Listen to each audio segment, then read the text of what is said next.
Doms serial तरके वफा। नुशीन इस बार सिप्ते को अपने काबू में करने ही वाली है। उधर मरियम ने इस बार सिप्ते को साफ साफ जवाब दे ही दिया। आने वाली किसकी मुकम्मल कहानी में आप सभी दोस्त देखेंगे। घर में दादो इस बार सारा का सारा जेवर जैसे ही बाहर निकालती है तो यहाँ पर फुप्पो की नजर उसके ऊपर पड़ ही जाती है। फुप्पो अपनी नजर गंदी नजर जमाए हुए उस जेवर को पकड़कर पहनने की कोशिश कर रही होती है और बहुत ज्यादा खुशी के साथ जेवरात देख रही होती है। यहाँ पर कहती है कि अम्मा अब क्या पहनेंगे, मैं रख लेती हूँ ये सारे के सारे जेवरात। यहाँ पर अम्मा जान बोल ही पड़ती हैं, कहती हैं कि ये मैं सारे के सारे जेवरात अपनी मरियम को दूंगी उसकी शादी पर। यही बात सुनने के बाद यहाँ पर पुप्पो के दिल में लालच और बढ़ जाता है कि इतना ज्यादा जेवर आसिफ के साथ अगर मरियम की शादी हो जाए तो उसके बाद सारा का सारा जेवर तो मेरे आसिफ का ही होगा, यानी कि मेरा। यहाँ पर अम्मा जान वो जेवर अमानत के तौर के ऊपर उसी की माँ को थमा देते हैं और कहते हैं कि मेरी जिंदगी का कोई भी पता नहीं है। यहाँ पर मरियम की माँ कहती है कि अम्मा ऐसी बात मत करें,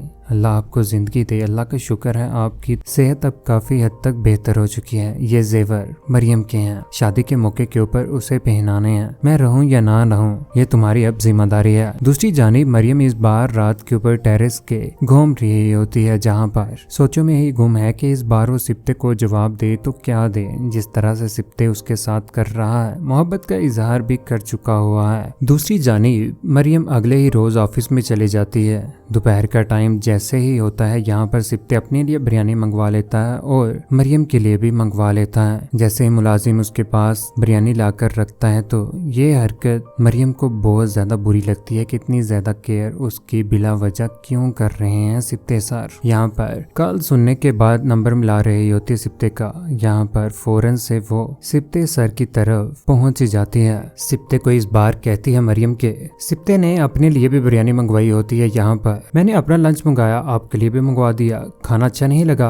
मरियम कहती है कि खाना अच्छा ही लगा लेकिन आपकी ये हरकत अच्छी नहीं लगी। इस रास्ते में मेरा और आपका कोई भी फ्यूचर नहीं है, बेहतर यही है कि इस बात को यहाँ पर ही खत्म कर दें। यही बात कहने के बाद वो वहाँ से जा रही होती है। सिप्ते वापसी पर कह देता है, कहता है कि चाहे हम दोनों का नुकसान ही क्यों ना हो जाए मरियम। मरियम कहती है कि हाँ हो जाए, कोई मसला नहीं और ना ही मुझे उसकी परवाह है। ये बात कहने के बाद वो वहाँ से चली जाती है। सिप्ते को ये बात बहुत ज्यादा चुभती है कि आखिर मरियम चाहती क्या है, समझ से बाहर है। उधर रात के वक्त घर में लैपटॉप के ऊपर काम कर रहा होता है कि नुशीन जो परेशान हो चुकी है घर में, यहाँ पर फौरन से सिप्ते को कॉल कर देती है और कॉल में कहती है कि 2-4 लोग मेरे घर में घुसने की कोशिश कर रहे हैं, अकेली हूँ घर में, क्या मैं अभी आ रहा हूँ। फौरन से वो इस बार घर में उसके पहुंच ही जाएगा। रात के वक्त नुशीन बहुत ज्यादा इस बात के ऊपर खुश होती है कि सिप्ते उसके पास पहुंच चुका है। शुरू से ही वो यही चाहती है। सिप्ते इस बार फैसला कर लेता है कि वो नुशीन को इस बार